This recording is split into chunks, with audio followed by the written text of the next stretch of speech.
Diagnose का मतलब होता है बीमारी का पता लगाना, ट्रीटमेंट का मतलब होता है बीमारी का उपचार करना। ठीक है, हेलो एवरीवन, स्वागत है आप सभी का आपके अपने YouTube channel the future coaching, जहाँ पे आप वनडे एग्जाम के लिए पढ़ते हैं। यहाँ पे हमारी सारी क्लासेस बिल्कुल फ्री हैं, जहाँ पे आप अपनी तैयारी को पूरी तरह से आराम से कर सकते हैं। ठीक है, तो हम जीएस पढ़ रहे थे। कल की क्लास में जो हमने स्टार्ट किया था वो हमने स्टार्ट किया था कि जितनी भी जीव विज्ञान की शाखाएं होती हैं उन सभी के अध्ययन को, उनकी स्टडी को क्या कहा जाता है, राइट। तो उसी को भी आज हम कंटिन्यू करेंगे। कुछ हमने कल पढ़ ली थी, कुछ हम आज पढ़ेंगे। ठीक है, तो चलिए स्टार्ट करते हैं आज की क्लास को। उससे पहले मैं आपको एक चीज बता दूं कि आपको सिर्फ फोकस करना है अपने एग्जाम के लिए। ठीक है, या तो आप उसमें एक सीट अपने लिए रिजर्व कीजिए, और वो सीट रिजर्व करने के लिए आपको अपना रिवीजन मस्ट रखना होगा, राइट। अगर आपका रिवीजन ऑन टाइम है, अगर आपका revision day by day increase हो रहा है, तब आपकी सीट आपसे कोई नहीं ले सकता, वो आपके लिए रिजर्व है। ठीक है, दूसरी चीज, जितने भी स्टूडेंट यूपी पुलिस के लिए या एसआई के लिए या रेलवे के लिए, जितने भी डिफेंस में जाना चाहते हैं, वो अपने आप को फिजिकली भी फिट रखें। फिजिकली फिट रहना सभी के लिए जरूरी होता है, चाहे आप ऑफिस वर्क के लिए अप्लाई करें, चाहे आप एडमिनिस्ट्रेशन के लिए अप्लाई करें, चाहे आप डिफेंस के लिए अप्लाई करें, राइट। तो फिजिकली फिट रहना सभी के लिए जरूरी है। तो रोज सुबह आप प्राणायाम सबसे पहले करें, और उसके बाद अपना जो भी प्रैक्टिस है, अपना रनिंग है, स्क्वाट है, जो भी आप उसको स्टार्ट करते रहें, राइट। क्योंकि आपका फिजिकली और मेंटली फिट रहना बहुत ज्यादा जरूरी होता है, क्योंकि आपको गवर्नमेंट एग्जाम के प्रिपरेशन के लिए आपको बहुत पेशेंस की जरूरत होती है ना। हमें कुछ चीजें इंस्टेंट चाहिए होती हैं, लेकिन यहाँ पे हमें थोड़ा पेशेंस रखना पड़ता है कि यस, हमें जरूर मिलेगा ये सारी चीजें, है ना। एक जैसे कहावत भी है ना कि भाई आजकल बहुत ज्यादा ये ट्रेंड में भी चल रहा है, सुना होगा आप लोगों ने भी, कि लेवल सबके निकलेंगे, लेकिन सबसे पहले उसके निकलेंगे जो खड़े रहेंगे, राइट, जो डटे रहेंगे वहां पे। तो वही चीज आपको अपने साथ रखनी है, आपको डटे रहना। तो चलिए इसी थॉट के साथ करते हैं अपनी आज की क्लास को स्टार्ट। ठीक, जो कि है किसके लिए, कि जो जीव विज्ञान की विभिन्न शाखाएं और उनका अध्ययन। ठीक, कल जितना हमने पढ़ लिया था उसको पढ़ने के बाद आज का जो हम क्लास स्टार्ट कर रहे हैं, ठीक है। चलिए, हमने कुछ अध्ययन जितने भी होते हैं लाइक साइटोलॉजी, माइक्रोबायोलॉजी, और हमने कार्डियोलॉजी, ये सारी चीजें हमने पढ़ी थी। ठीक है, अब जरा हम 3 नाम लिखेंगे। ठीक, सबसे पहला हमारा आ जाता है एपीकल्चर। ठीक है, दूसरा हमारा आ जाता है सेरीकल्चर, और तीसरा हमारा आ जाता है पिसिकल्चर। ठीक है, तो जो एपीकल्चर की हम बात करते हैं, एपीकल्चर का मतलब होता है कि जो मधुमक्खी पालन होता है ना, उसके लिए हम बात करते हैं, मधुमक्खी पालन। ठीक है, सेरीकल्चर होता है रेशम कीट पालन, रेशम कीट पालन जिसका क्या बनती है, जिसका सिल्क बनाया जाता है। ठीक है, और पिसिकल्चर होता है मछली पालन। ठीक है, अब इसको स्टडी में इसलिए रखा जाता है क्योंकि इसी के थ्रू ही हम अपनी स्टडी को भी कंटिन्यू करते हैं। ठीक है, तो इसमें स्टडी में भी और इसमें भी पालन में भी यही नाम आपके इसमें आ जाते हैं। ठीक है, फिर एक हमारा नाम आ जाता है पाउल्ट्री, जिसको हम कहते हैं मुर्गी या बतख पालन, मुर्गी बतख पालन। ठीक है, जहाँ पे मुर्गी और बतख पाले जाते हैं उसको हम क्या कहते हैं, पाउल्ट्री कहते हैं। ठीक है, क्लियर है इतनी चीज। यहाँ तक आई होप कि कोई दिक्कत नहीं होगी, यहाँ तक चीजें समझ में आ जाएंगी। सिर्फ हमें पता होना चाहिए कि कौन से जो हम अध्ययन करते हैं, जो हम पालन करते हैं, उसको क्या कहते हैं, इतना नोट करते हैं। ठीक है, आगे चलते हैं। ठीक, चलिए नेक्स्ट हमारा आता है एंथोलॉजी। क्या आता है, एंथोलॉजी। एंथोलॉजी का मतलब होता है पुष्पों का अध्ययन। पुष्प मतलब फूलों का अध्ययन। ठीक है, एंथोलॉजी ये किसका हुआ, फूलों का। कैसे फूल जो होते हैं वो कितने तरह के फूल होते हैं, कैसे कैसे उनका यूज होता है, क्यों हम उनको इस्तेमाल कर रहे हैं। ठीक है, और फूल से बनता है फल, तो फल को कहते हैं पोमोलॉजी। क्या कहते हैं? पोमोलॉजी। पोमोलॉजी क्या होता है? फलों का अध्ययन होता है, फलों का अध्ययन। ठीक है, फलों के अध्ययन को क्या कहते हैं? पोमोलॉजी कहते हैं। ठीक है, पोम होता है ना, पोम, पोम जो होता है वो फलों में एक नाम आता है, तो उससे आप याद रखिएगा कि पोमोलॉजी होता है। क्लियर है इतनी चीज? यहाँ तक आई होप कि दिक्कत नहीं होगी। ठीक है, इतना आप याद कर सकते हैं आराम से। ठीक है, इसको रटने की तो बिल्कुल जरूरत नहीं है, आप केवल इसको क्या करेंगे, जैसा कि मैं हमेशा से ही कहती हूँ कि आप इसको रिवाइज कीजिए, रोजाना रोजाना इनको पढ़ लीजिए बस। ठीक है, तो ये अपने आप ही आराम से बिना दिक्कत के याद होते चले जाएंगे। ठीक है, चलिए आगे चलते हैं, इसको जरा नोट कीजिए, फिर आगे लिखेंगे और उनको पढ़ते हुए चलेंगे। ठीक है, नेक्स्ट हमारा आता है एंटोनोलॉजी।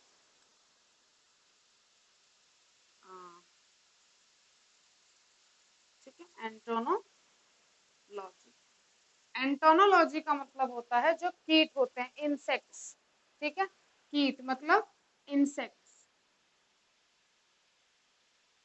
कीटों का अध्ययन। ठीक है, कीटों का अध्ययन क्या कहलाता है? एंटोनोलॉजी। ठीक, इतनी चीज क्लियर है। उसके बाद आ जाते हैं हमारा बॉडी के ऊपर। ठीक है, अब बॉडी में जैसे हमने ईएनटी पढ़ा था, गायनोलॉजी हो गया था, हृदय की जो स्टडी होती है उसको क्या कहते हैं? उसको हम कहते हैं कार्डियोलॉजी। ठीक है, फिर उसके बाद हमारा पूरा नर्वस सिस्टम होता है, तो स्टडी ऑफ नर्वस सिस्टम क्या कहलाता है? न्यूरोलॉजी कहलाता है। क्या कहलाता है? न्यूरोलॉजी। न्यूरोलॉजी का क्या मतलब होता है? कि तंत्रिका तंत्र का अध्ययन। ठीक है, तंत्रिका तंत्र का अध्ययन। ठीक, न्यूरोलॉजी होता है। फिर उसके बाद हमारा आ जाता है ऑप्थेल्मोलॉजी। ठीक है, क्या आ जाता है? ऑप्थेल्मोलॉजी।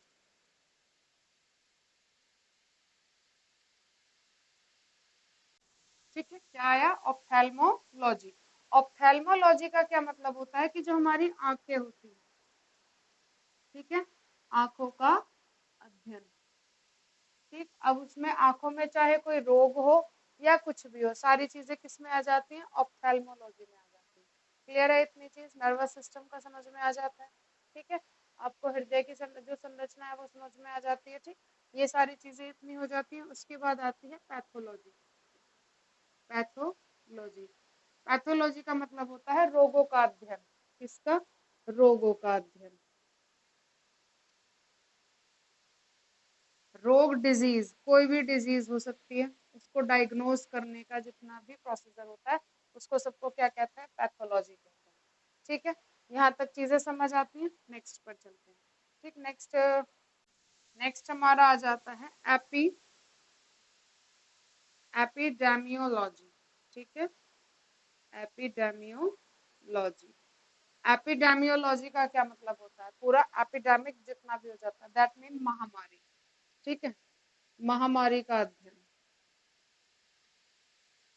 ठीक है, उसको क्या कहते हैं? एपिडेमियोलॉजी कहते हैं। ठीक है, यहाँ तक चीजें क्लियर हैं। आगे चलते हैं, इसको नोट कीजिएगा फटाफट। ठीक है, आपने सुना होगा ना कि जैसे ऑर्थोपेडिक होते हैं, कि भैया ऑर्थोपेडिक है, वो जोड़ों के दर्द के लिए होते हैं। ठीक है, ऑर्थोपेडोलॉजी होती है, क्या होती है? आपने सुना भी होगा कि ऑर्थो के नाम से आपको दवाइयां भी मिलती हैं, और वो किसके लिए होती है? जोड़ों के लिए होती है, जो हमारा हड्डियों के जोड़ होते हैं। तो यहाँ पे दो टर्म्स आप जरूर लिख लीजिएगा। पहला आता है ऑर्थोपेडोलॉजी और दूसरा आता है ऑस्टियोलॉजी। ठीक है, दूसरा क्या आता है? Osteology, osteology. ठीक है, तो ऑर्थोपेडोलॉजी जो होती है वो क्या होती है? या ऑर्थोलॉजी भी इसको कहते हैं, ऑल्सो कॉल्ड ऑर्थोलॉजी। ठीक, ये होती है हड्डी के जोड़ों का अध्ययन, हड्डी के जोड़ों का अध्ययन। ठीक है, ऑस्टियोलॉजी क्या होता है? Complete bone study. ठीक, हड्डियों का अध्ययन।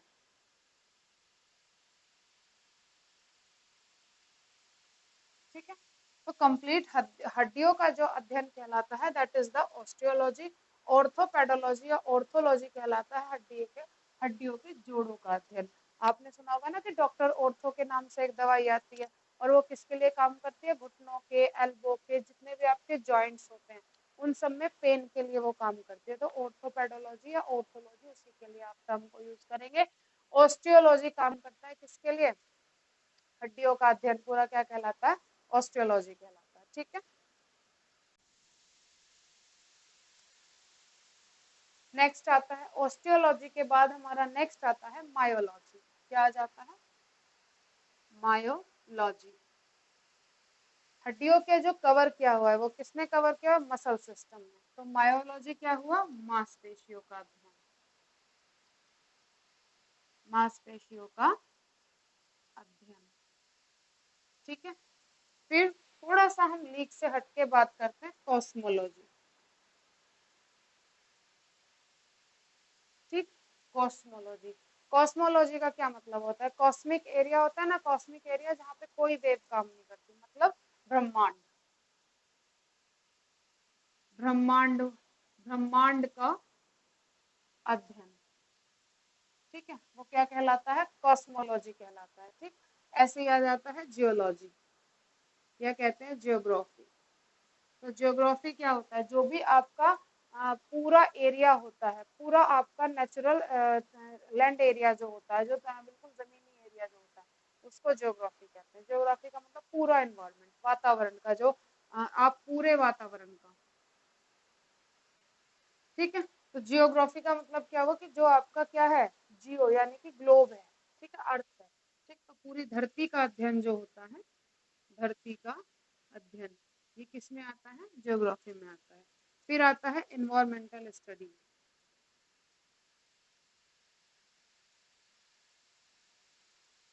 ठीक, इन्वायरमेंटल स्टडीज में केवल आपका क्या आ जाता है? इन्वायरमेंट आ जाता है, वातावरण का अध्ययन आता है, वातावरण का अध्ययन। ठीक है, बाद में फिर इसको जियोग्राफी में ही इंक्लूड कर देते हैं।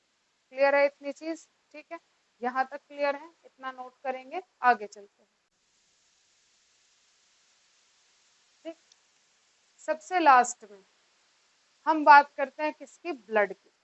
ठीक, ब्लड जो होता है हमारी बॉडी का, ब्लड, उसकी स्टडी भी तो होती होगी भाई, है ना? ग्रुप भी पढ़ते हैं, उसमें सारी चीजें हम कहते हैं कि ब्लड ग्रुप भी बताओ, ब्लड कैसा है, किस किस से मिलके बना, तो सारी चीजें पढ़ते हैं। वही हम क्या कर रहे हैं? वही हम बताने जा रहे हैं। टर्म आती है हिमेटोलॉजी। क्या टर्म आती है? हिमेटोलॉजी। और हिमेटोलॉजी का मतलब होता है रक्त की, रक्त का अध्ययन या खून का अध्ययन, रक्त का अध्ययन। ठीक है, हेमाटोलॉजी आप याद रख सकते हैं। रक्त का एक मेन एलिमेंट होता है, नाम है हीमोग्लोबिन। क्या नाम है? हीमोग्लोबिन। तो ये हीमोग्लोबिन से आप क्या निकला हमारा? हेमाटोलॉजी। हेमाटोलॉजी हमारा क्या हो गया? रक्त का अध्ययन हो गया। इसके बाद हमारा आता है हिमेटोपैथोलॉजी। क्या आता है? हिमेटोपैथोलॉजी। हिमेटोपैथोलॉजी का मतलब होता है कि ब्लड से रिलेटेड जितनी भी डिजीज होती हैं, रक्त से संबंधित, रक्त से संबंधित बीमारियों का अध्ययन, ये हमारा क्या कहलाता है? ये हमारा कहलाता है हिमेटोपैथोलॉजी। ठीक है, तो ये इतने यहाँ तक हमारे दोनों टर्म आप याद रखेंगे। हिमेटोलॉजी ब्लड के बारे में, हिमेटोपैथोलॉजी ब्लड से संबंधित बीमारियों के बारे में। क्लियर है इतनी चीज? पैथोलॉजी का मतलब ही क्या होता है? कि आप रोगों का अध्ययन कर रहे हैं, तो वो क्या हो गया? पैथोलॉजी की बात कर दी। लेकिन अगर उस पैथोलॉजी के आगे हमने हिमेटो लगा दिया तो हमारा किससे बीमारियां हो गई? ब्लड से रिलेटेड जितनी भी डिजीज होगी उसकी स्टडी होगी। ठीक है, उसको डायग्नोज कैसे करेंगे, उसमें कौन कौन से हमारी दवाइयां हैं वो इस्तेमाल में आएंगी। क्लियर है एक चीज? ठीक, अब यहाँ पे आप एक और चीज समझेंगे। एक चीज होती है डायग्नोज करना, ठीक है, डायग्नोज। ठीक, एक होता है ट्रीटमेंट। ठीक है, डायग्नोसिस क्या होता है? डायग्नोज करना क्या होता है? डायग्नोज का मतलब होता है कि बीमारी का पता लगाना, बीमारी का पता लगाना कि क्या बीमारी उस पेशेंट को है। ट्रीटमेंट का मतलब होता है बीमारी का इलाज करना, बीमारी का उपचार करना। दोनों में बहुत बड़ा फर्क है। कभी कभी हम डायग्नोज करना ही कह देते हैं कि हाँ डॉक्टर ने डायग्नोज कर दिया, यानी कि ट्रीटमेंट कर दिया। तो इन दोनों में जरा आप क्या रखेंगे, डिफरेंस रखेंगे। ठीक, डायग्नोज का मतलब होता है बीमारी का पता लगाना, ट्रीटमेंट का मतलब होता है बीमारी का उपचार करना। ठीक है, आगे चलते हैं।